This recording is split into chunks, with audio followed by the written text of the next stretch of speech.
Big AI companies want you to stop doing these 3 things, and by the end of this video I'll tell you what they are and why you should keep doing them, and how it kind of gives us a bit of hope that AI isn't going to control everything, but it's up to us. The first thing these companies want you to stop doing is thinking for yourself. Thinking, wondering, lingering on thoughts and ideas takes time. And if you're staring out the window while you're supposed to be working, that's costing these people money. So just whack it into ChatGPT, whack it into Gemini, get the answers immediately, don't worry about it.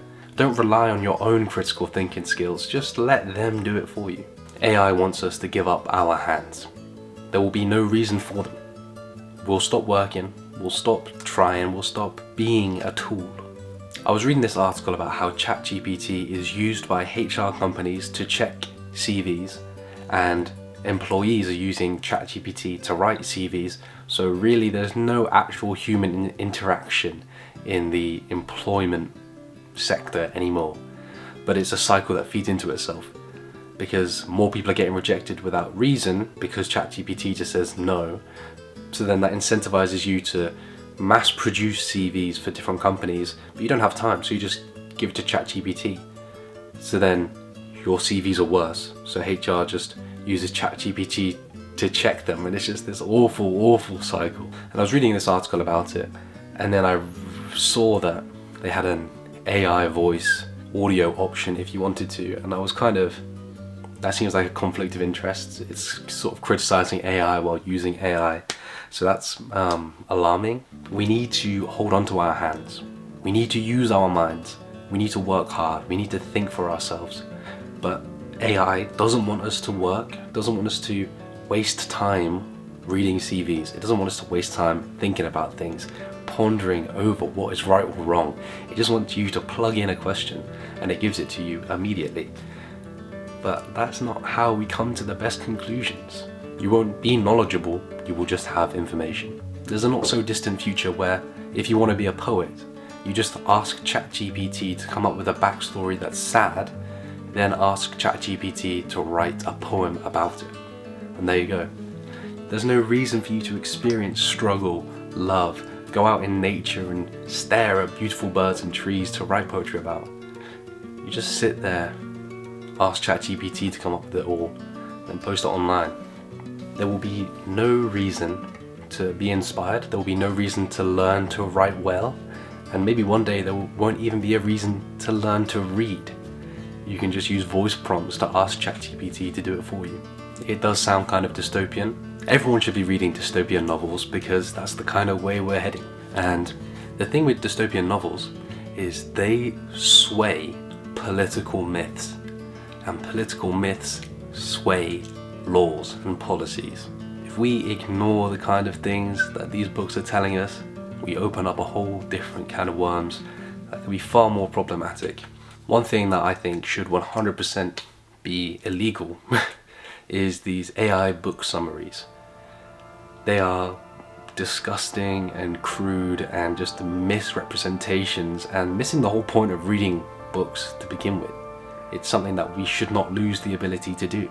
Consuming those summaries is not becoming knowledgeable or intelligent, it's just having these little one-liners and little bites of information, but that doesn't count as being wise.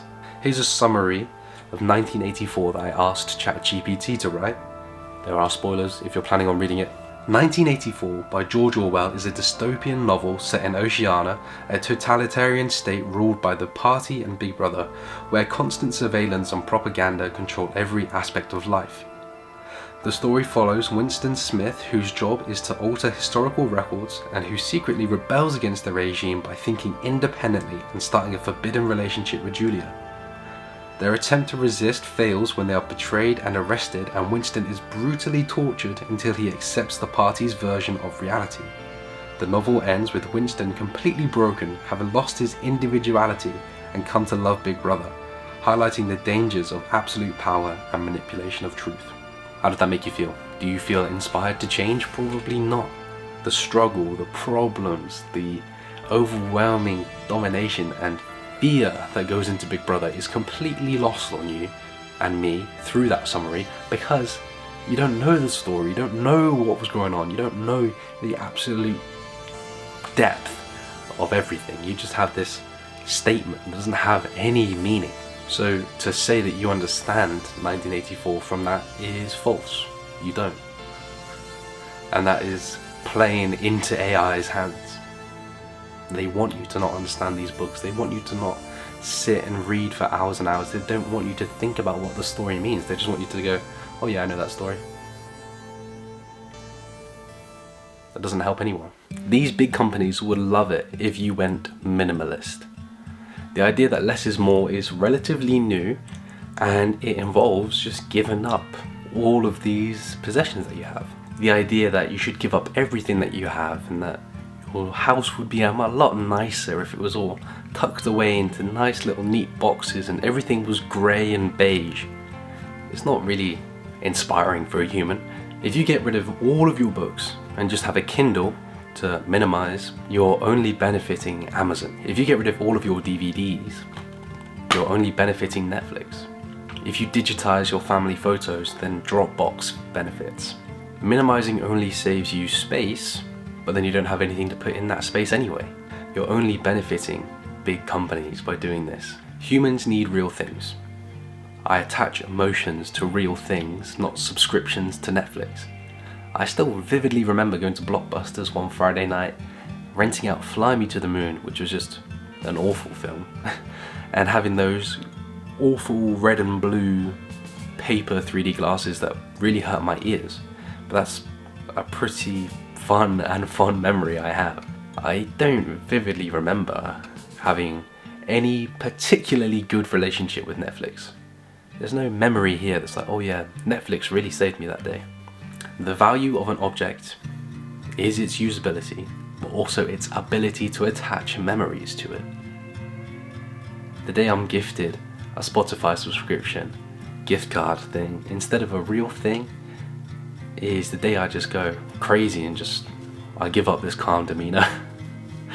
There was a time when I would have loved a gift card or a code for COD points or PlayStation Store money, but as you mature you realize that's just these instant gratification things that keeps you away from real things.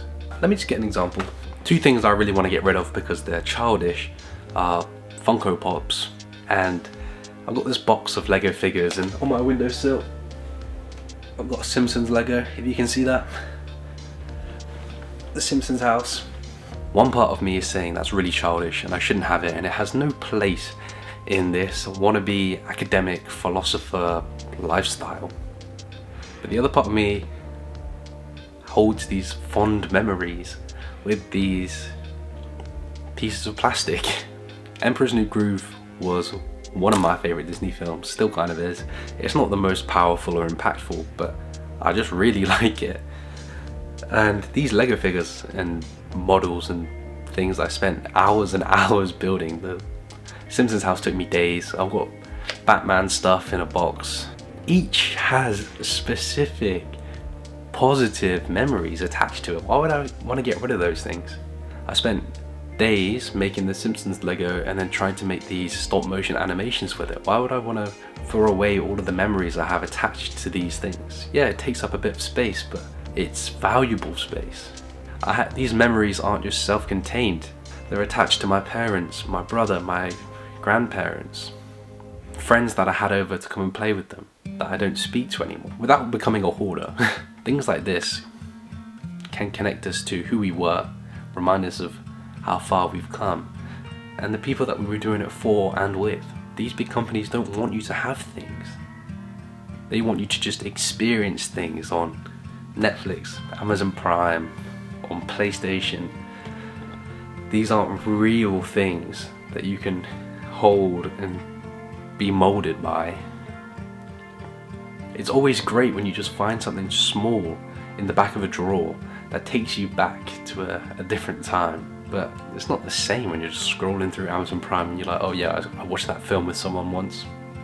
So what? Hold on to some things.